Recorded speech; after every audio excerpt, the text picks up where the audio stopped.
तो रासायनिक अभिक्रिया की क्रियाविधि हम लोग देखते हैं। क्रियाविधि में हमने कहा था आपको कि 3 प्रकार की रासायनिक अभिक्रिया। सबसे पहले कौन सी अभिक्रिया थी?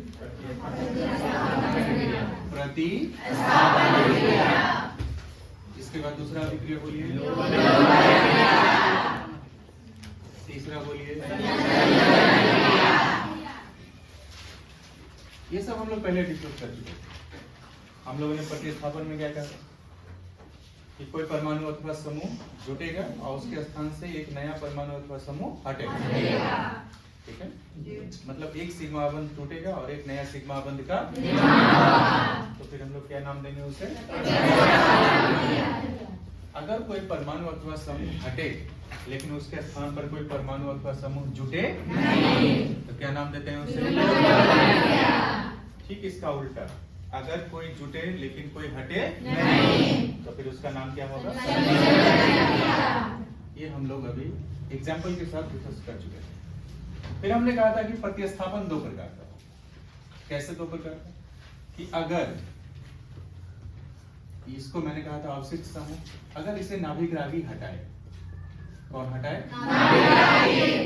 नाभिक रागी इसे अगर हटाता है और ये हट करके L- के रूप में निकल जाए, RNU प्लस L नाभिक रागी के द्वारा प्रतिस्थापन किया गया, इसीलिए इसका नाम होगा नाभिक रागी प्रतिस्थापन। अगर ये कार्य इलेक्ट्रॉन रागी के द्वारा किया जाए तो क्या नाम होगा? हमने कहा कि अब हम नाभिक रागी प्रतिस्थापन अभिक्रिया को पूरी तरह से डील करने वाले हैं। ठीक है, तो प्रतिस्थापन अभिक्रिया के अंदर हमने 2 प्रकार की रासायनिक अभिक्रियाएं देखी। सबसे पहला है नाभिक रागी प्रतिस्थापन अभिक्रिया और दूसरे का नाम क्या है? इलेक्ट्रॉन रागी। नाभिक रागी प्रतिस्थापन अभिक्रिया की बारी आई और उसमें हमने आपको कहा कि किसी भी नाभिक रागी प्रतिस्थापन अभिक्रिया को हम कैसे दर्शाएंगे। तो हम दर्शाने वाले हैं एक RL प्लस NU माइनस, फिर ये RNU प्लस L माइनस। ये क्या है? ये अभिक्रमण है। क्या है ये? जहां प्रतिस्थापन होना है, किसी भी अभिक्रमक में अगर प्रतिस्थापन होता है तो 2 घटनाएं होती है, आपको पता है। एक सिग्मा बंध टूटता है और एक नए सिग्मा बंध का सिंपल सी बात है कि एक समूह अथवा परमाणु हटेगा और उसके स्थान पर दूसरा परमाणु अथवा समूह जुटेगा। अगर जुटने वाला नाभिक रागी हो, जुटने वाला तो हम उसे नाम देंगे नाभिक रागी प्रतिस्थापन अभिक्रिया। क्या बोलेंगे? और मैंने कहा कि किसी भी नाभिक रागी प्रतिस्थापन अभिक्रिया को आप इस प्रकार से दर्शा सकते हैं। इसमें 2 काम करना है मुझे, आप यहां गौर करिए। इस R और L के बीच के आबंध को तोड़ना है, फिर इस नाभिक रागी के साथ इस R के बीच का आबंध को बनाना है। अगर मुझे 2 काम करना होगा तो मैं किस तरीके से कर सकता हूं? तो मैंने कहा ये काम मैं 3 तरीके से कर सकता हूं। कितने तरीके से? 3 तरीके से। पहला कौन सा तरीका होगा? तो पहले हम R और L के बीच के आबंध को तोड़ेंगे। R और L के बीच के आबंध को तोड़ेंगे। बाद में R और NU के बीच के आबंध को बना लेंगे। मेरा काम कंप्लीट हो जाएगा। मुझे काम कितने करने हैं? 2 करने हैं। एक सिग्मा बंध तोड़ना है और एक नया सिग्मा बंध का तो फिर पहला तरीका क्या है कि पहले हम तोड़े और बाद में या निर्माण करें। दूसरा तरीका हो सकता है कि एक साथ हम तोड़ते भी चले और बनाते भी चले। ये दूसरा तरीका होगा। तीसरा तरीका क्या होगा? बाद में हम इसे ये तीनों चीज हम लोग डिस्कस कर चुके हैं। ठीक है, इससे आगे का कहानी, लेकिन थोड़ा सा रिवीजन कर देता हूं। अगर पहले क्या किया जाए? तोड़ा जाए। पहले क्या किया जाए? बाद में CNU आबंध बनाया जाए। CNU आबंध बनाया जाए। आप CNU बोलिए या RNU बोलिए, चलेगा। क्यों? क्योंकि अल्काइल में भी तो कार्बन ही होता है। तो पहले अगर हम लोगों ने आबंध को तोड़ा था तो मैंने कहा था कि देखिए ये प्रक्रिया काफी धीमी हो, कारण क्या है कि कोई भी अभिकर्मक ज्यादा अस्थायी होता है अगर उस पर कोई आवेश ना हो। ठीक है, और मैंने एक शर्त भी कहा था टूटने का, L जो कि एक छोड़कर, इस समूह को छोड़कर जाने वाला एक परमाणु अथवा समूह। तो L कभी भी उस बंधन के दोनों इलेक्ट्रॉन को लेकर जाए। अगर बंधन के दोनों इलेक्ट्रॉन को लेकर जाता है तो उसके ऊपर एक आवेश आएगा जिसका नाम है ऋण आवेश। अतः L अगर निकलेगा भी तो किसके रूप में निकलेगा? L-। किसके रूप में? इसका मतलब है ये क्लियर हो गया कि R अगर बनेगा तो किसके रूप में? तो हम इसे नाम देंगे कार्बोकैटायन। क्या बोलेंगे? क्योंकि कार्बन के ऊपर में कौन सा आवेश आ गया? मैंने आपको ये समझाया था कि ये प्रक्रिया काफी कठिन होगी और कठिन होने के कारण यह धीमी होगी। कैसी होगी ये? कठिन होने का कारण क्या है? कठिन होने का कारण है कि अनावेशित चीज को हम आवेशित बना रहे हैं। यह प्रक्रिया काफी कठिन है। ऊपर से ये दोनों ही आवेश हो सकता है कि एक दूसरे से फिर से जुड़ जाए और अभिक्रिया पीछे की तरफ आए। इसका मतलब है कि यह जो रासायनिक अभिक्रिया है ये उत्क्रमणीय है। क्या है ये? उत्क्रमणीय रासायनिक अभिक्रिया किसे कहते हैं? वैसी रासायनिक अभिक्रिया जो दोनों दिशाओं में संपन्न होती है। किस दिशाओं में? अगर अभिकर्मक उत्पाद का निर्माण करे, उत्पाद फिर से अभिकर्मक का निर्माण करे तो उसे हम लोग क्या बोलेंगे? इसका मतलब है कि इस पहला जो अभिक्रिया है ये पीछे की भी तरफ वापस आ सकता है। इसका मतलब कि आपको अगर अभिक्रिया को आगे की तरफ बढ़ाना है, R+ की मात्रा ठीक ठाक रखनी है, तो फिर ऐसे विलायक में करना होगा इस अभिक्रिया को ताकि R+ ज्यादा अस्थायी रहे। ये आगे हम लोग फिर से डिस्कस करने वाले हैं।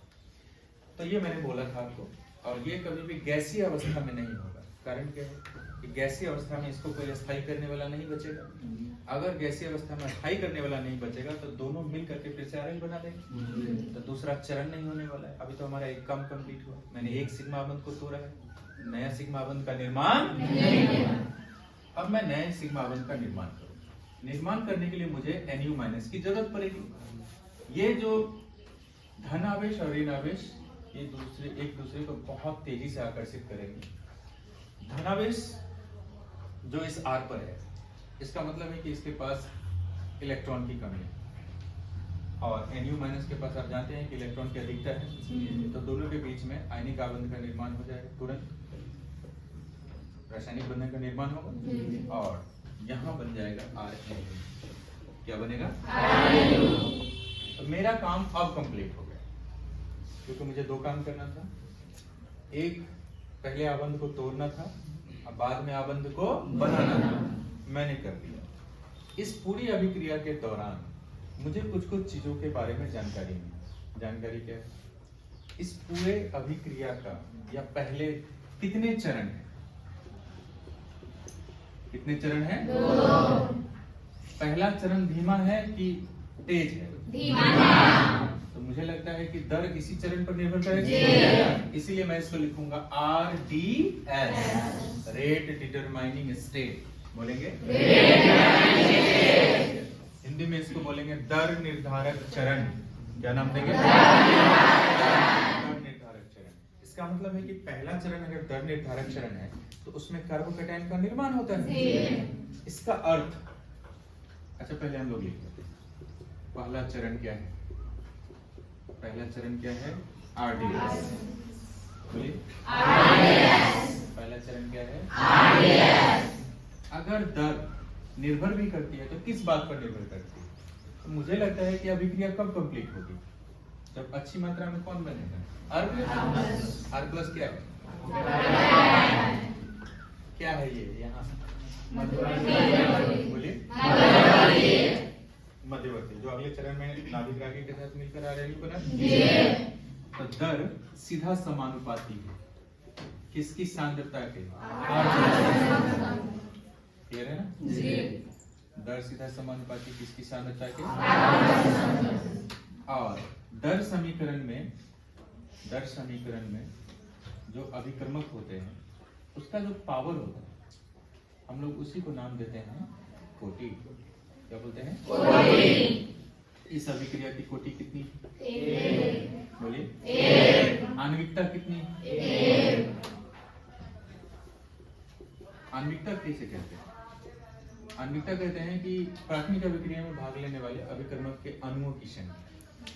ठीक है, तो प्राथमिक अभिक्रिया इन दोनों में से कौन सा है? प्राथमिक अभिक्रिया वो होती है जिस पर दर निर्भर करता है। तो कौन सा है, पहला कि दूसरा? तो आणविकता कितनी हो गई? अब चलिए, अब इसे हम लोग क्या नाम देंगे? इसे हम लोग नाम देंगे एक आणविक नाभिकरागी प्रतिस्थापन अभिक्रिया। ठीक है, क्या बोलेंगे? आपने एक बात गौर की कि बिना नाभिकरागी के ये अभिक्रिया कंप्लीट नहीं होगी। होगी क्या? नहीं। लेकिन दर उस पर निर्भर नहीं करेगी। क्यों? क्योंकि जिस चरण पर दर निर्भर कर रहा है उसमें नाभिकरागी का कोई रोल नहीं है। ठीक, तो नाभिकरागी के प्रकृति पर निर्भर नहीं करती कौन सी अभिक्रिया? एसएन। बोलिए। किसी भी अभिक्रिया को प्रभावित करने के लिए उसे दर समीकरण में होना चाहिए। और आप देख रहे हैं कि दर समीकरण में नाभिकरागी नहीं है क्या? और दर समीकरण निर्भर भी करता है तो कौन से चरण पे? पहले चरण। कौन सा चरण? वही धीमा है। चलिए, ये कंप्लीट हो गया। यहाँ से हम लोग का उत्पत्ति हुआ एक नए अभिक्रिया का जिसका नाम क्या है? SN1 कितने चरण में होगा? 2 चरण में। मध्यवर्ती बनेगा कि नहीं बनेगा? नाम क्या है मध्यवर्ती? पहला चरण RDS है कि दूसरा? उत्क्रमणीय है पहला चरण या अनुत्क्रमणीय?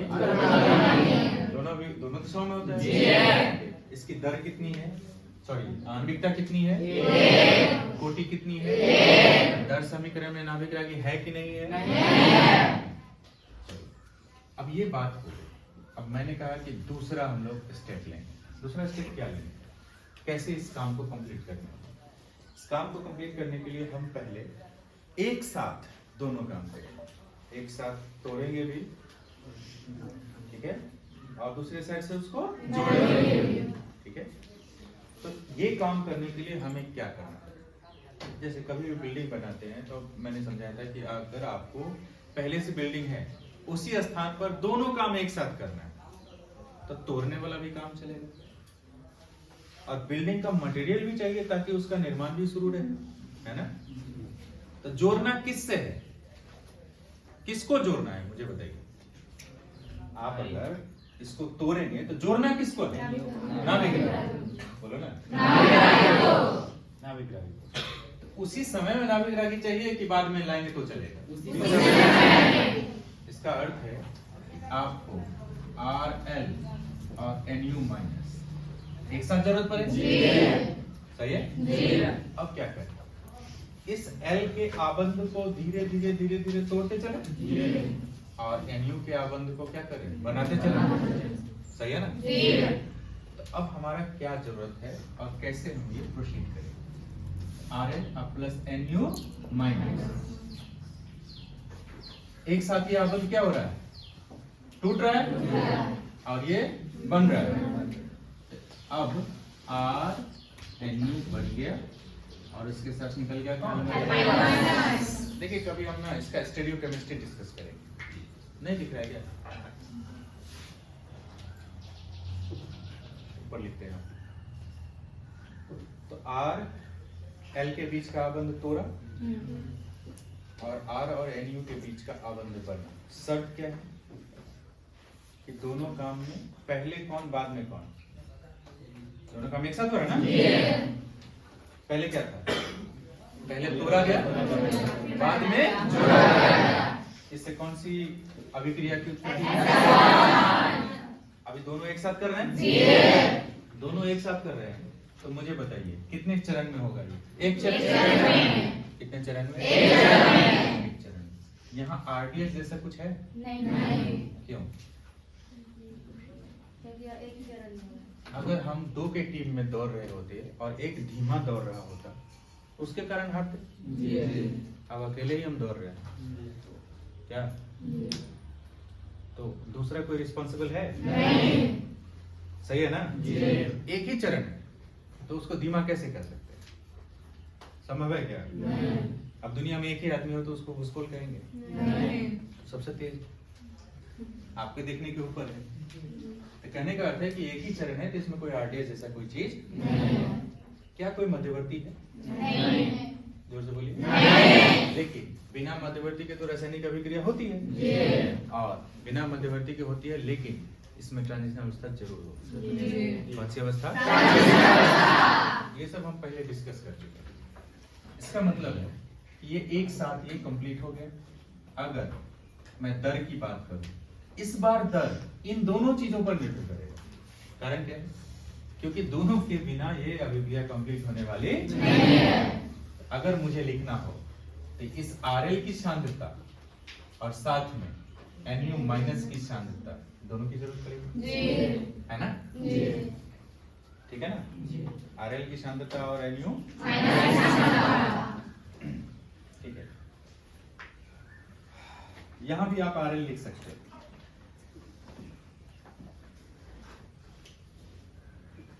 अब चलिए, इस अभिक्रिया की कोटि कितनी है? बोलिए। तो इसके पावर को जोड़ेंगे। आणविकता की बात करें कितनी हो गई? ये मॉलिक्यूलरिटी आणविकता। तो अब इस रासायनिक अभिक्रिया को क्या नाम देने वाले हैं? इस रासायनिक अभिक्रिया को नाम देने वाले हैं द्विआण्विक नाभिक प्रतिस्थापन अभिक्रिया, बायोमॉलिक्यूलर न्यूक्लियोफिलिक सब्स्टिट्यूशन रिएक्शन। ठीक है, द्विआण्विक नाभिक प्रतिस्थापन। अब आपसे कोई SN2 के बारे में पूछेगा तो आप बोलेंगे कितने चरण में होता है? मध्यवर्ती बनता है कि नहीं? ट्रांजिशन अवस्था होगा ना? कितना होगा? आणविकता कितनी है? कोटि कितनी है? अब इसके दर समीकरण में नाभिक रागी है कि नहीं? देखिए, है ना? तो अगर नाभिक रागी का प्रभाव पड़ेगा तो SN1 पर कि SN2 पर? अगर अच्छा नाभिक रागी होगा तो SN2 की दर बढ़ेगी और अगर नाभिक रागी कमजोर हुआ, दुर्बल हुआ तो SN2 की दर क्या होगी? सिंपल सा बात। क्लियर होगी बातें? तो ये SN1 और SN2। अब तीसरा चरण हम क्या ऊपर लिख रहे हैं? तीसरा चरण कैसे कंप्लीट? तो मैंने कहा कि पहले CNU आबंध को बनाया जाए। क्या किया जाए? CNU आबंध को बनाया जाए। पुनः Cl आबंध को तोड़ा जाए, है ना? Cl आबंध को क्या किया जाए? मैंने आपको समझाया था कि Cl क्यों लिखा, RL क्यों नहीं लिखा? क्योंकि यहाँ R से काम नहीं चलेगा, यहाँ थोड़ा सा इसको एक्सपेंड करना पड़ेगा, पिक्चर थोड़ा सा अंदर से क्लियर करना पड़ेगा। तो मैंने कहा कि अब जैसे अल्काइल में होता क्या है? अल्काइल है क्या? अल्कीन से एक हाइड्रोजन हटता है तो उसका केंद्र होता किसका है? कार्बन का। तो अगर हम बात करें यहाँ कि अगर ये कार्बन sp3 हो, कौन सा हो? और मैंने उस दिन डिस्कस किया था रिवीजन में कि sp3 होगा तो सारे के सारे कौन सा आबंध होंगे? नहीं बोला तो?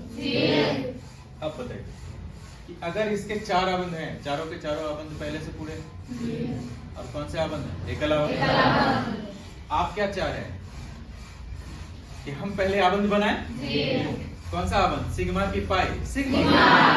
क्योंकि मैंने क्या कहा था कि प्रतिस्थापन में एक सिग्मा टूटेगा और एक सिग्मा बनेगा।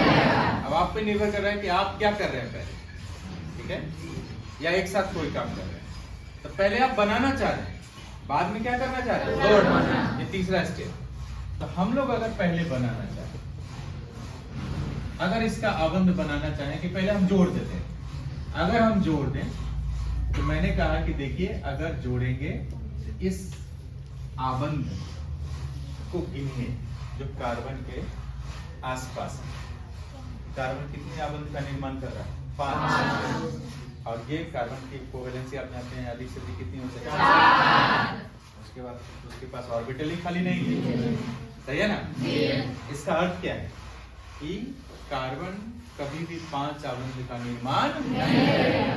आप ये काम नहीं कर सकते किस कार्बन पर?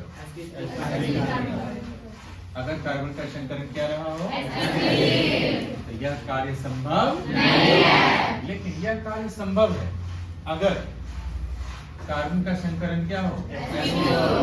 जैसे ये देखिए, ये L अगर लगा हो और इसके साथ में कोई भी R, ये sp2 कार्बन, कौन सा कार्बन? इस sp2 कार्बन में क्यों sp2 है? क्योंकि कार्बन ने कितने एकल द्विआबंध का निर्माण किया है, इसलिए इसका शंकरण क्या है? मैंने कहा कि इस पर ये होगा, कैसे हो? तो हम लोग नाभिक रागी लेंगे, नाभिक रागी पहले आक्रमण करेगा, ये आबंध टूटेगा, ठीक है? मुझे क्या करना है? मुझे उसमें इंटरनल कौन सा चेंज हो रहा है मुझे वो नहीं देखना, मुझे ये देखना है कि पहला जो मेरा काम है वो कंप्लीट हुआ कि नहीं, ठीक है? मेरा पहले क्या था? जोड़ना था कि तोड़ना था? जोड़ना था। तो मैंने नाभिक रागी को जोड़ लिया, उस अणु ने इंटरनल एडजस्टमेंट किया है,